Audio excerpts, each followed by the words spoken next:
स्वागत, वंदन, अभिनंदन। सबसे पहले तो मैं डॉक्टर रोहित आहूजा आपका स्वागत करता हूं अपने इस चैनल गेट एनलाइटेड में डॉक्टर रोहित आहूजा में। भाई पहले तो आपका बहुत बहुत धन्यवाद कि आपने मेरे पहले वीडियो मटका बोला को इतना प्यार, इतना स्नेह दिया। आज मैं फिर आपके सामने उपस्थित हुआ हूं एक नई कहानी लेकर जो आपको इनलाइटेड करेगी, जो आपको मोटिवेट करेगी। लेकिन उस कहानी को सुनाने से पहले मैं आपसे 3 सवाल करना चाहता हूं। मेरा पहला सवाल कि हम सब इस दुनिया में इंसान, हम सब इंसान, फिर भी हम सब इंसानों में इतना अंतर क्यों? ऐसा क्यों होता है कि एक इंसान इतना सफल होता है और दूसरा इतना विफल होता है? ऐसा क्यों होता है कि किसी के जीवन में अंधकार तो दूसरे के जीवन में लाइट, कैमरा, एक्शन? मेरा तीसरा और आखिरी सवाल यह है कि ऐसा क्यों होता है कि कोई एक इंसान फेसबुक बनाता है और बाकी सब उस पर सिर्फ और सिर्फ अकाउंट बनाते हैं? इन तीनों सवालों के जवाब आप मुझे कमेंट सेक्शन में देकर बताएं। इस वीडियो को लाइक करें, ज्यादा से ज्यादा शेयर करें और इस चैनल को सब्सक्राइब करना न भूलें।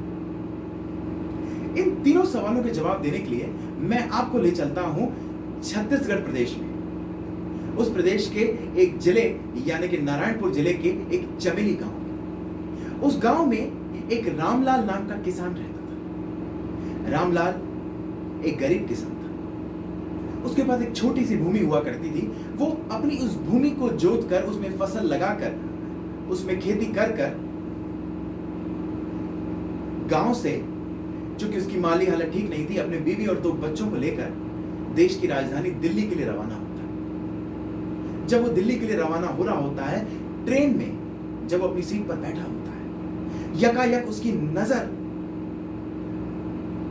अपने ट्रेन के डिब्बे के सामने लिखी एक लाइन पर जाती है जिसमें लिखा होता है कि सवारी अपने सामान की स्वयं जिम्मेदार है। यह देखकर यकायक रामलाल घबरा जाता है और अपने सामान को कस के पकड़ लेता है। इस लाइन का, इन शब्दों का रामलाल के जीवन पर गहरा प्रभाव होता है। सुबह होती है, रामलाल दिल्ली आ जाता है और वहां पर अपना मजदूरी का काम चालू करता है।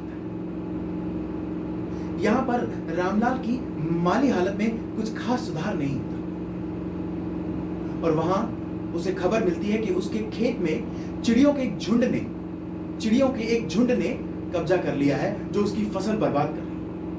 जैसे ही उसे यह खबर पता चलती है, रामलाल घबराकर अपने चाचा को फोन करता है और उनसे कहता है कि कृपया करके मेरे खेत पर से चिड़ियों को भगाएं, मेरी फसल खराब हो रही है। और यह खबर पता लग जाती है चिड़िया के एक बच्चे को। चिड़िया का बच्चा अपनी मां से जाकर कहता है कि मां, वो जो रामलाल है ना, जिसके खेत में हम कब्जा करके बैठे हैं, उसने अपने चाचा को फोन किया है हमें भगाने के लिए। मां कहती है बच्चों से, चिंता न करो, कुछ नहीं होगा। जब रामलाल को पता चलता है कि चाचा ने कुछ नहीं किया, रामलाल अपने ताऊ को, अपने मुखिया के दोस्त को, हर एक को एक-एक करके फोन लगाता है और बताता है, उनसे दरख्वास्त करता है कि कृपया करके मेरे खेत को चिड़ियों के आतंक से निजात दिलाएं। हर बार चिड़िया का बच्चा अपनी मां के पास जाता है और कहता है, मां, वो जो रामलाल है ना, जिसके खेत पर हम हैं, उसने अपने ताऊ को, अपने दोस्त को, मुखिया के बेटे को फोन करके हमें भगाने के लिए कहा है। और मां हमेशा अपने बच्चों को कहती, चिंता न करो, कुछ भी नहीं होगा। रामलाल हैरान, परेशान, जब कहीं से कोई मदद नहीं मिलती, परेशान हो जाता है। तब रामलाल को वो लाइन याद आती है जो उसने ट्रेन के डिब्बे में पढ़ी थी, और वो लाइन थी कि सवारी अपने सामान की स्वयं जिम्मेदार। रामलाल को एहसास होता है कि सवारी यानी कि वो खुद, उसका सामान यानी कि उसके खेत, उसकी फसल, और वो उसका सामान जो उसकी खेती है, उसकी फसल है, उसकी जिम्मेदारी है। वो अपनी जिम्मेदारी निभाने के लिए खुद दिल्ली से अपने बीवी बच्चों को लेकर अपने गांव चमेली के लिए रवाना होता है। यह खबर गांव में फैल जाती है कि रामलाल आ चुका है। तब चिड़िया का एक बच्चा हमेशा की तरह अपनी मां को जाकर कहता है कि मां, रामलाल आ चुका है। लेकिन चिंता मत करो माँ, कुछ नहीं होगा। माँ कहती है नहीं बेटा, अब जिंदा रहना है तो यहां से भाग जाओ। तो बच्चे सब चौंक कर अपनी मां से कहते हैं ऐसा क्यों मां, पहले तो आप कहते थे कुछ नहीं होगा। तो मां कहती है लेकिन बेटा अब रामलाल खुद आ चुका है, उसने अपनी जिम्मेदारी अपने हाथ में ले ली है और अब वो अपने खेत को हमसे आजाद करा कर रहेगा।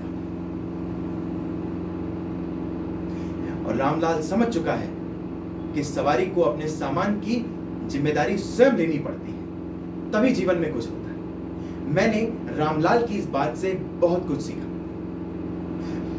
एक महान इंसान ने कहा है कि भाग्य नहीं, चुनाव निर्धारित करता है कि आप जीवन में क्या करेंगे। आपके पास दो विकल्प हैं, या तो आप ड्राइवर सीट पर बैठिए, स्टीयरिंग को हाथ में पकड़िए और अपने जीवन को एक दिशा दीजिए, एक जीवन को खूबसूरत दिशा दीजिए और अपने जीवन को खूबसूरत बनाइए, अपने जीवन की जिम्मेदारी अपने हाथों में लीजिए।